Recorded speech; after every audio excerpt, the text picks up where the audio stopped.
આપની પહેલી પ્રતિક્રિયા સાહેબ જાણવી છે કે આ નિર્ણયને આપ કઈ રીતે જોઈ રહ્યા છો, કઈ રીતે અસર કરી શકે છે નેગેટિવલી, જે ડિમાન્ડ શું છે, દલીલ શું છે આપની? યસ સર, એકચ્યુઅલી જંત્રીને વેલ્યુએશન નક્કી કરવાની એક સાયન્ટિફિક મેથડ હોય છે.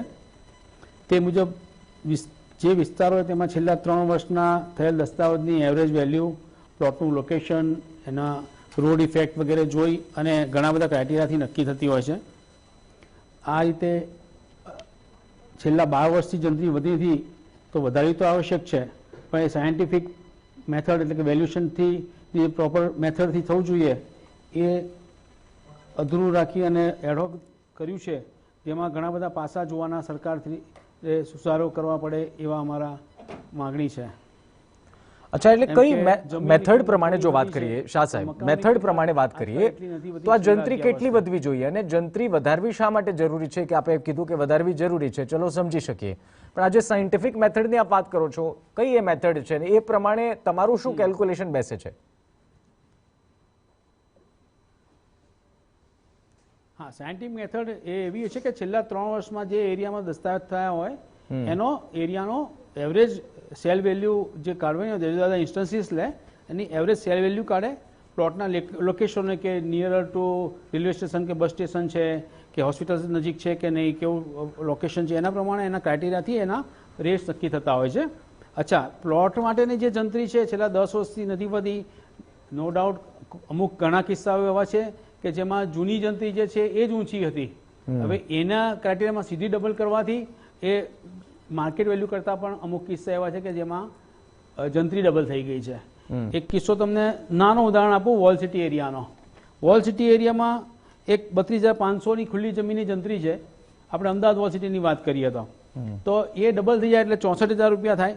64,000 જંત્રી, 100 મીટરનું મકાન હોય તો 64 લાખ રૂપિયા, અને એનું બાંધકામની જંત્રી ગણીએ આપણે તો એ પણ ડબલ કરી દીધી, 19,800, પણ એને ડેપ્રિસિએશન ગણીએ તો એ 25 લાખ રૂપિયા થાય છે. ઓવરઓલ એની વેલ્યુ 89 lakhs થાય છે, જ્યારે એની માર્કેટ કિંમત ફક્ત 50 લાખ પણ નથી ઉપજી શકતી.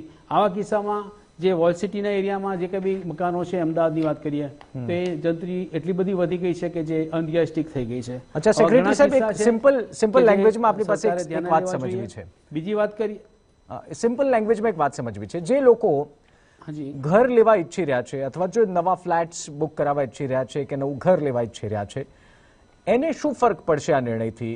કેટલો ફરક પડશે? એક એવરેજ માની લઈએ કે 50-60 લાખનો ફ્લેટ છે અમદાવાદમાં કોઈ જગ્યાએ, એને શું ફરક પડશે? કેટલું માર્જિન વધી શકે? શું અસર થઈ શકે? એ થોડું સિમ્પલ લેંગ્વેજમાં આપણી પાસે સમજવું છે, જેથી આ ચર્ચામાં આગળ એ અંદાજ આવે એ વાતનો. સાહેબ, જંત્રી વધવાથી સરકારે ધ્યાન આપવું જોઈતું હતું કે પેમેન્ટ એફએસઆઈના દર ના વધે, એને ઇન્વર્સલી પ્રોપોર્શનેટ પેમેન્ટ એફએસઆઈના રેટ ઘટાડવા જોઈએ.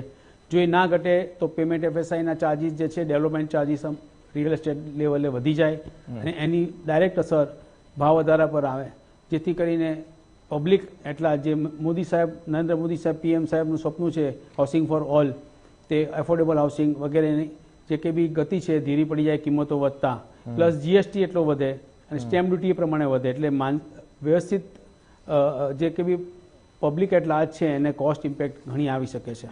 ઓકે, મૂળ સવાલ સંજીવભાઈ એ છે કે જે સૌથી પહેલાં તો સાયન્ટિફિક મેથડની વાત સેક્રેટરી સાહેબે કરી, ક્રેડાઈના સેક્રેટરી સાહેબે, કે સાયન્ટિફિક મેથડથી જો કદાચ કર્યું હોત તો વધુ સારું હોત.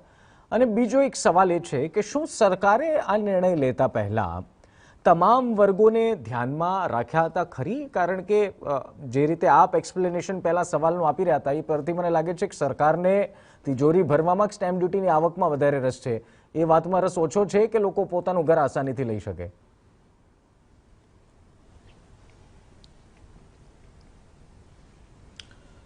નહીં, પ્રશ્ન એવો નથી. મૂળ વાત એવી છે કે જ્યારે 12 વર્ષ પહેલા જ્યારે જંત્રી વધારીને ત્યારે સરકારે દરેક જગ્યાઓની ખૂબ ચોકસાઈથી સાયન્ટિફિકલી નિર્ણય કરેલા.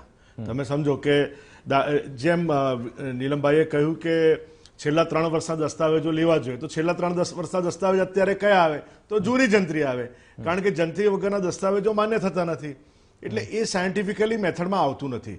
હવે બીજી વાત રહી કે જ્યારે વાત લોકેશન હોય, કેટલું અંદર છે, કયા રોડ ઉપર છે, કઈ જગ્યાએ છે, હોસ્પિટલ કે બધા ક્ષેત્રોથી કેટલું નજીક છે, તો એ લોકેશન પણ 12 વર્ષ પહેલા જ્યારે જંત્રી બનાવવામાં આવી હતી ત્યારે લોકેશનો લીધેલા જ હતા. અને જે ટીપી સ્કીમની ડેવલપમેન્ટ હતી અને જે સિસ્ટમ હતી એ બધી જ વસ્તુઓને ધ્યાનમાં રાખીને 12 વર્ષ પહેલા જે તે જમીનોના ભાવ ખૂબ જ સાયન્ટિફિકલી મેથડથી નક્કી કરવામાં આવ્યા હતા. હવે એક સિમ્પલ કેલ્ક્યુલેશન કે ભાઈ કોઈ પણ વસ્તુની વેલ્યુ 12 વર્ષે ઓછામાં ઓછી ડબલ તો થાય જ છે, તો એ સિમ્પલ એ બધી ઝંઝટમાં ન પડવા જતા સિમ્પલ મેથડથી જે જંત્રી ડબલ કરી છે એ હું કહું છું કે બજારના જે પ્રવર્તમાન ભાવ છે એના કરતાં પણ આ જંત્રી ઓછી છે. એટલે સમજો કે કોઈ ફ્લેટ બજારમાં 50 થી 60 લાખ રૂપિયામાં વેચાતો હશે તો એની જંત્રી હજુ પણ 35 થી 40 લાખ રૂપિયાની થશે. એટલે હજુ પણ આટલો ગાળો છે. જે પહેલા 20 લાખ રૂપિયાનો દસ્તાવેજ થતો હતો એ 35 થી 40 ની વચ્ચે આવશે. એટલે મૂળ વાત એ છે કે સરકારે બધી જ વસ્તુની ભૂતકાળમાં ખૂબ, કારણ કે હું પણ ક્રેડાઈનો એક ભૂતપૂર્વ કમિટી મેમ્બર છું અને મને આ બધી વસ્તુની ખબર છે. અને આ દરેકે દરેક જમીન wise, area wise, location wise, survey number wise TP scheme પડી હોય તો એના ફાઇનલ પ્લોટ વાઇઝ કે ભાઈ 40 મીટરના રોડ પર જો આ પ્રોપર્ટી આવી હોય તો એનો આ જમીનનો આ ભાવ ગણાય, 18 મીટરના રોડ પર આવી હોય તો આ ભાવ ગણાય, એવી બધી જ મેથડ ભૂતકાળમાં થઈ છે. પણ તે છતાં મારી લાગણીને વિનંતી એવી છે કે જો કોઈ જગ્યાએ તમને જંત્રીમાં લોકેશન વાઇઝ કે કોઈ સિસ્ટમ વાઇઝ ખૂબ જ મોટી શું કહેવાય કે એને ફરક લાગતો હોય તો એવું એક આખી દરેક ક્રેડાઈના દરેક મિત્રોએ એમના દરેક શહેરોમાં ક્રેડાઈનું પ્રતિનિધિત્વ છે, ક્રેડાઈનું એસોસિએશન છે, તો એ શહેર વાઇઝ, સિસ્ટમ વાઇઝ એ બનાવવું જોઈએ અને સિસ્ટમેટિકલી સરકાર સાથે બેસી અને એની ટેકનિકલી ચર્ચા કરવી જોઈએ. અત્યારે શું છે કે કારણ કે વિપક્ષને તો એવું છે કે ભાઈ આ જંત્રી વધારી દીધી એટલે સરકાર આમ કમાઈ જશે, તેમ કમાઈ જશે. એવું નથી. વાત ધ્યાનમાં રાખવાની મૂળ એ છે કે સરકાર 12 વર્ષ પછી વધારી રહી છે અને એટલા માટે વધારી રહી છે કે જમીન સંપાદનના જે પ્રશ્નો હોય છે, જે ખેડૂતોને ઓછા ભાવ મળતા હોય છે, આ બધાને એક ન્યાયી પ્રક્રિયા થઈ રહે અને કાળું નાણું ખૂબ જંગી પ્રમાણમાં ઓછું થાય. 12 વર્ષ પછી આપ જે વારે વારે બોલો છો ને કે 12 વર્ષ પછી નોર્મલી એવું હોય કે ભાવ તો average on an average double થઈ જાય. 12 વર્ષમાં મોંઘવારી તો કઈ ડબલ થી ઓછી થઈ નથી. અચ્છા, 12 વર્ષમાં કોઈની આવક ડબલ થઈ ગઈ હશે એની કોઈ ગેરંટી નથી. હવે 12 વર્ષનું લોજિક માત્ર આની માટે વપરાય તો સ્વાભાવિક રીતે જનતા સવાલ પૂછવાની. અને મને લાગે છે કે 2000 નહીં, મને કહેવા દો, 2014માં જે આવક હતી એ 2023માં ડબલ થઈ છે. તમને પણ ખબર છે ફિગર્સ ને, મને પણ ખબર છે. એનું તમારી પાસે પરફેક્ટ ફિગર અને પ્રૂફ છે કે 2014માં જે આવક હતી એ 2023 છે ને? તમે નિર્મલા સીતારામનજીએ જે દિવસે બજેટ મૂક્યું છે એ દિવસનું તમે ન્યૂઝપેપર કાઢીને જોઈ લો અથવા તો એને ગૂગલ. મને ઠીક છે, બ્રેક માટે રોકાઈ જઈએ સંજીવભાઈ. હું આ સવાલ ઉપર ફરી આપની પાસે પરત આવું છું. એક બ્રેક માટે રોય કે બ્રેક બાદ આ ચર્ચાને આપણે આગળ વધારીએ.